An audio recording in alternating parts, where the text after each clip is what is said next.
কবিতার যাপনে তোমাকে স্বাগত জানাই। আমার আজকের নিবেদন সুনীল গঙ্গোপাধ্যায়ের লেখা দুটি কবিতা, সঙ্গীত ভ্রমণ এবং দুটি নাম। সঙ্গীত ভ্রমণ লিখেছেন সুনীল গঙ্গোপাধ্যায়।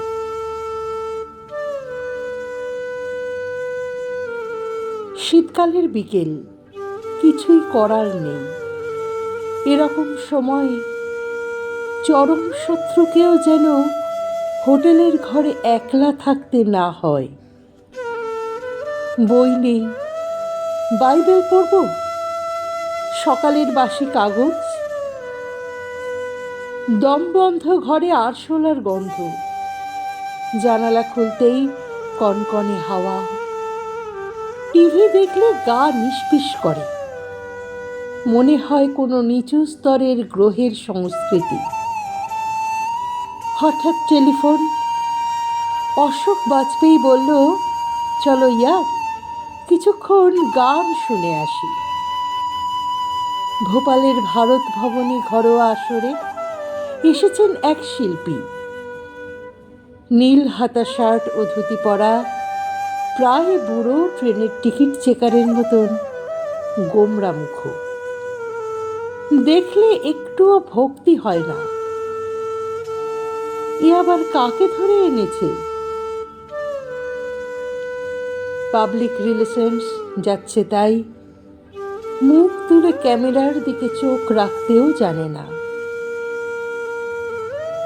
তানপুরার মৃদু ঝংকার তুলে গান ধরলেন মল্লিকার্জুন মনসুর। 7 মিনিট শোনার পর মনে হলো উঠে যাই। হোটেলের ঘরেই ফিরে হুইস্কি পান করতে করতে ভালো কোনো ক্যাসেট শুনি। একা একা গান শোনাই বেশি আরামের। পছন্দ মতো গান দিয়ে ছবি আঁকা যায়। ঠিক ঠিক গান শুষে নেয় শরীর, ভেসে ওঠে নারীর মুখ। আকস্মিক মিলন রোমাঞ্চ। এখানে এই ভিড় ভর্তি ঘরে বসে আছি কেন? 11 মিনিটে হঠাৎ একটা হলক টানে কেঁপে উঠল নাদ ব্রহ্ম। ঘর ভর্তি বাতাস ছিটকে সরে গেল। বাতাস নেই, শুধু সুর। মানুষের পায়ের ধুলো, মাকড়সার সূক্ষ্ম জাল, পায়রার খোপে খোপে সুরের প্রতিধ্বনি। সমস্ত মুখগুলি সুরের ছোঁয়ার অবনত। এ লোকটা কে? এখন আর চেনা যাচ্ছে না। মিলিয়ে গেছে 3 সপ্তকে। যেন ফৈয়াজ খান ও গহরজান দাঁড়িয়ে আছেন দুপাশে।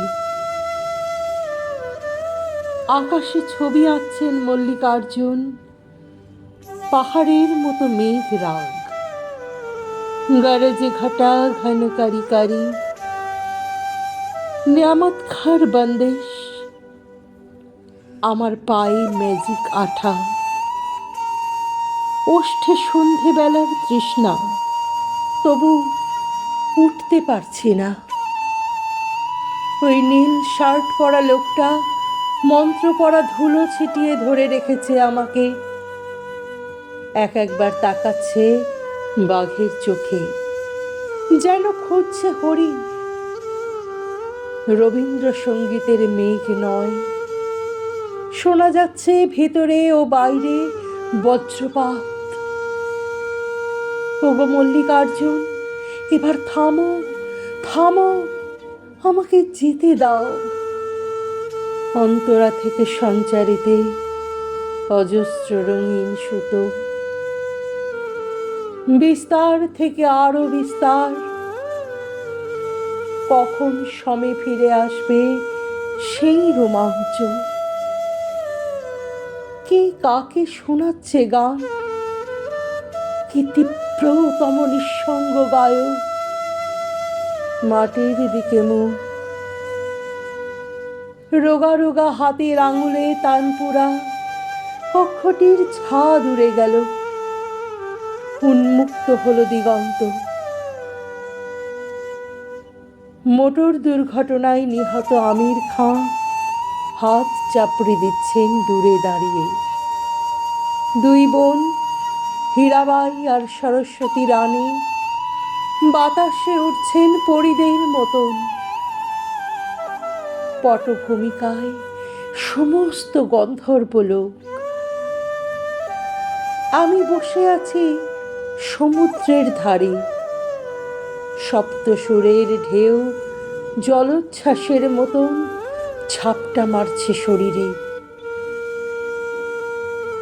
নিচু হয়ে আসছে আকাশ। এইবার বৃষ্টি নামবে, এইবার বৃষ্টি নামবে। আমার দ্বিতীয় নিবেদন, দুটি নাম। নাথুলা পাশ হওয়ার সময় শাকলিন মুস্তাক কি বলেছিল তার বন্ধুকে? প্রীতম সিংয়ের পায়ে তুষার ক্ষত, সে শুয়ে পড়ে কাতরাচ্ছে। শাকলিনকে যেতে হবে, যেতেই হবে। সামনের চেকপোস্টে তার দায়িত্ব। শাকলিনও কি থেমে যাবে বন্ধুর জন্য?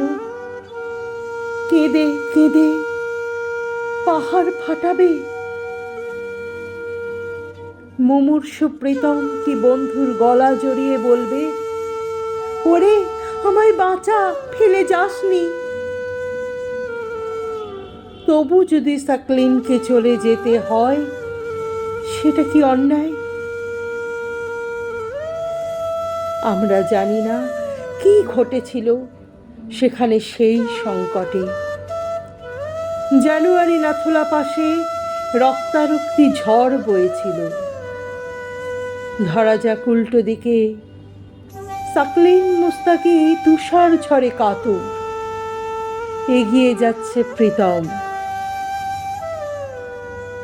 প্রীতম সিংয়ের বুকে অনেক অক্সিজেন এবং কর্তব্যের জেদ। অন্তরিক্ষ থেকে নেমে আসছে সব রকম প্রতিরোধ। প্রীতম কি বন্ধুর হাত ছাড়িয়ে নিয়ে চলে যাবে মুখ ফিরিয়ে? আমরা ঠিক জানি না কে কাকে টানছে, কে দুর্জয় সাহস নিয়ে অবহেলা করছে প্রকৃতিকে। কে থাকবে, কে যাবে, কে বন্ধুত্বের চেয়েও বেশি মূল্য দেবে তার ডিউটির নিষ্ঠাকে। সেটা বড় কথা নয়। ধরা যাক ঝড় তখন প্রলয়ের মতন। ওগো পাঠক, তুমি তার থেকে অনেক দূরে রয়েছ নিজের ঘরের নিশ্চিন্ত আরামে। ওগো পাঠক, তুমি মন ঠিক করো। শাকলিন আর প্রীতম, এই দুটো নাম নিয়ে তুমি আগেই আলাদা মতামত তৈরি করে নেবে কিনা?